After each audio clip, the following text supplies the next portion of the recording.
everybody, my name is Stephen Marchant and this is my woodshop. Today we're going to be talking about the drill press. Mine is a work zone drill press, as you can tell by the blue colour, and this is my workshop. That's pretty much all I have. This one was $59.99 from the Aldi Special Buys page. That's a really good price for a drill press, one of this size, and it's cast iron. It's good quality, it's lasted me for a good few years already, and it hasn't failed yet. So, first of all, drill presses are really heavy. Like I've just mentioned, they are cast iron, so yeah, they weigh a ton.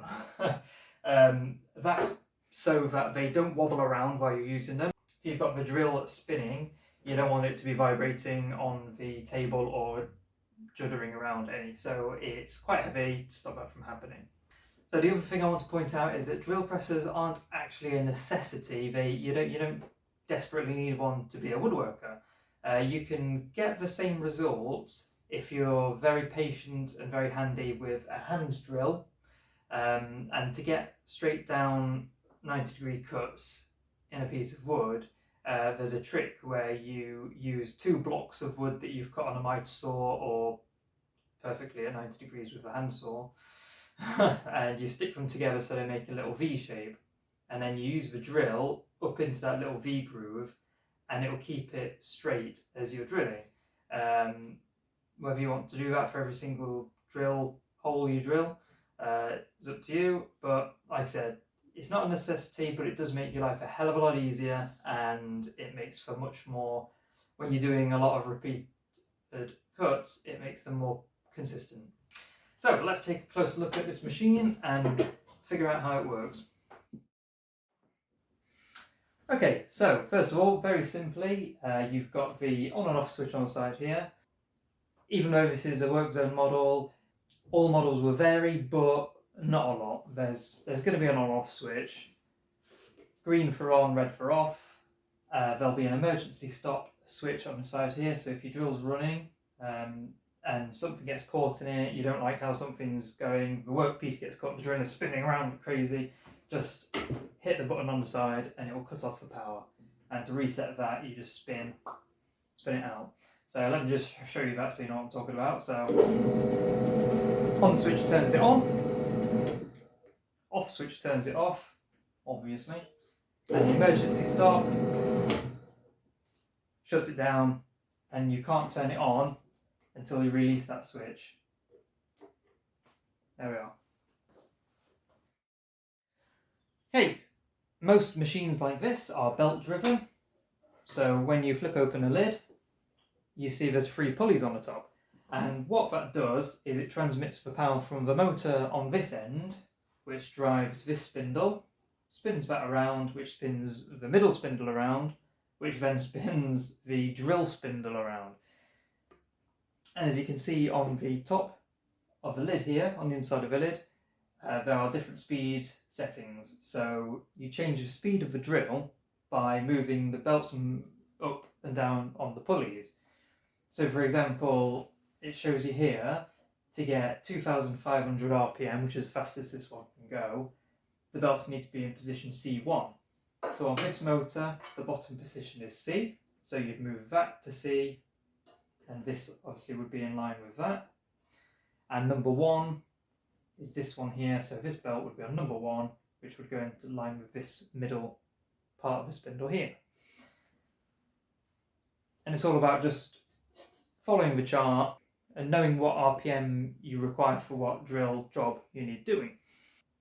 I usually keep mine round about the middle because I only tend to do one kind of drilling with my drill anyway.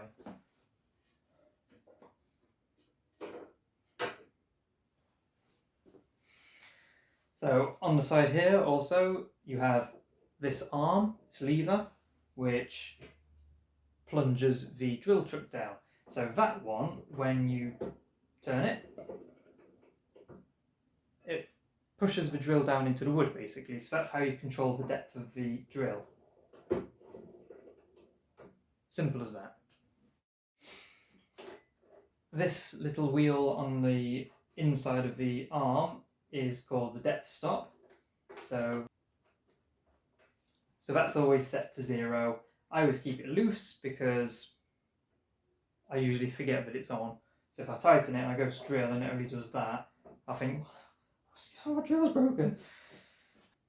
And what this allows you to do is, say you've set it to 0, you can turn the arm to whatever depth you want to drill at, or whatever depth you've got a hole at already. Hold that in position, tighten the knob, and that stops it from going any further. So if you've got a few cuts that you need to repeat, but need to be the same depth, tighten that knob down and it will stop in the same place every time.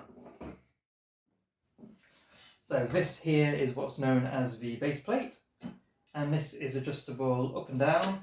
So there's a little lever on the back here that loosens the clamp. Ow! There we go.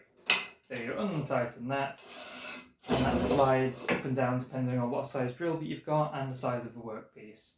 And alternatively, if your workpiece is too big, then you can move that to the side and it'll give you a bit more space. Say if you've got a really long drill bit, or if you've got a tall piece of wood. Obviously, if you try to put a drill bit in there now, it won't go anywhere because there's not enough space. So let's get some drill bits out and show you how it works. Okay, so I have a small collection of drill bits here that I've put in this block. This block I actually made with the drill press, and all it is a grid drawn with pencil along the top, with evenly spaced out marks for the drill bits to drop in, and with different sized drill bits to match the shaft of the drill bit that's in there. I drilled a series of holes to drop them in, and that's as simple as it gets with the drill press. So if you want to make yourself a crappy little block of wood with holes in it, then make this one. Yeah, it works out great. So what we're going to do is we're going to drill a Forstner hole first. So pick a size like that. The drill press drill chuck is an old-fashioned one which requires a chuck key. Slot that in, and once it's hand tight, use the key and tighten it up. There we are.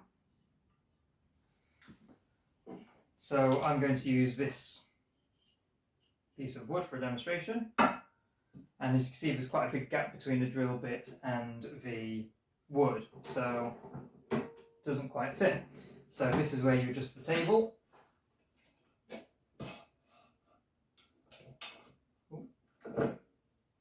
Just so it sits above the wood, it's not quite touching, because what you don't want it to do is touch the wood, then you turn it on and the wood starts spinning around because it's grabbed it. So we'll start with just drilling a hole in the middle of this piece of wood, no specific place, just a demonstration for now. So keep hold of the wood, turn it on, and use the lever to bring it down.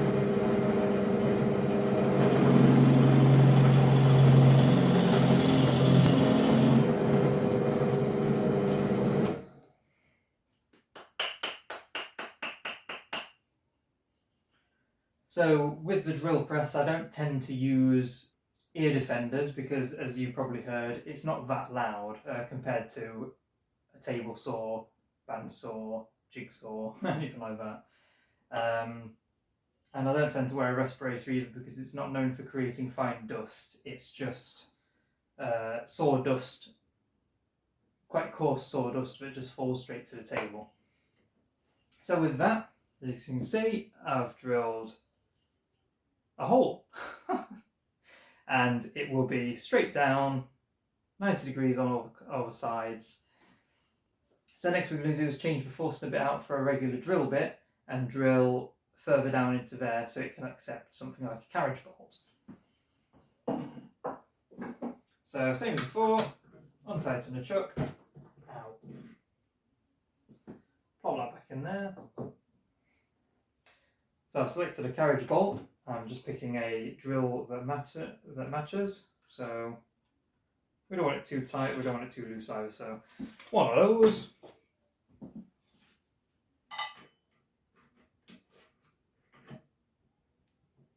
And we'll chuck it up. Right, so now that I've got a longer drill bit, the wood's too big. So we'll loosen this up, drop it down, drop it down,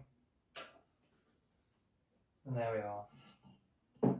So if you're planning on drilling all the way through the wood, which I am, you've got to make sure that the drill lines up with the hole in the middle of the table.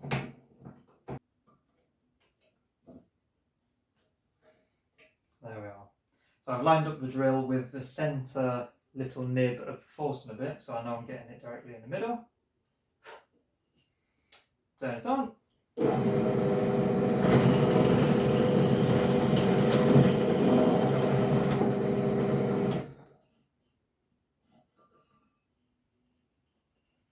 There you see, very quick, very easy. It's gone through the end. So the carriage bolt can go all the way through, and the head will be sunken into the Forstner bit hole. If I'd have planned that a little bit better, I would have picked a Forstner bit that matched the size of the head, so it would look a bit better. But I didn't.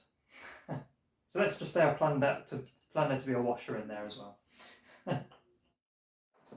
Okay, and that is pretty much all the basics involved in the drill press.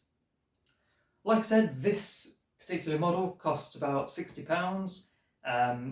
Quite basic, but what else do you need it to do? It's a straight drill which drills holes directly down, accurately and easily. These kind of models, if you want to go for a different brand, are between £50 and £100. All pretty much do the same thing. They might have a longer depth of motion on the throat. They might have more powerful motors. Who knows? For a much bigger one, you can get floor standing drill presses, which look pretty much the same. They might be a little bit bigger, but this hole here, the neck, comes all the way to the floor, so you can drill big posts, like directly down into the centre of large posts. So there really is no limit on the thickness or the height of the wood that you want to drill. And if you've got anything like bigger than that, say you've got a 20-foot piece of wood that you need to drill into, a hand drill I'm pretty sure is going to do just fine. If you want a smaller one, you can get little craft drill bits, which are probably about that big. They're fully electric, there's no belts on them. Really for only accepting small drill bits if you want to drill into little beads, or if you just little model making, that kind of thing. They're around about £25. Obviously not as powerful, and you wouldn't be able to do any big woodworking projects with them. Like I said, they're more for crafts. Okay, and that's it for me today. Thank you very much for watching. I really do appreciate it. Please like this video if you did like it. Give it a thumbs up. Don't forget to subscribe to my channel so you don't miss any woodworking videos. I post new videos every Monday, all about how to use power tools. All of the tools that I have in my woodshop, I will demonstrate. I'll show you how to use them. So it's a free DIY woodworking course. After I've shown what the tools do, how to use them, we'll go into projects and how to make simple things in your shop. Please check me out on Facebook. I am Stevie Marchant's Woodshop. On there I'll post pictures and descriptions of things that I've made around the house or for other people who've requested them. And thank you very much again for watching. I'll see you next Monday. Have a good day, everybody. Bye bye.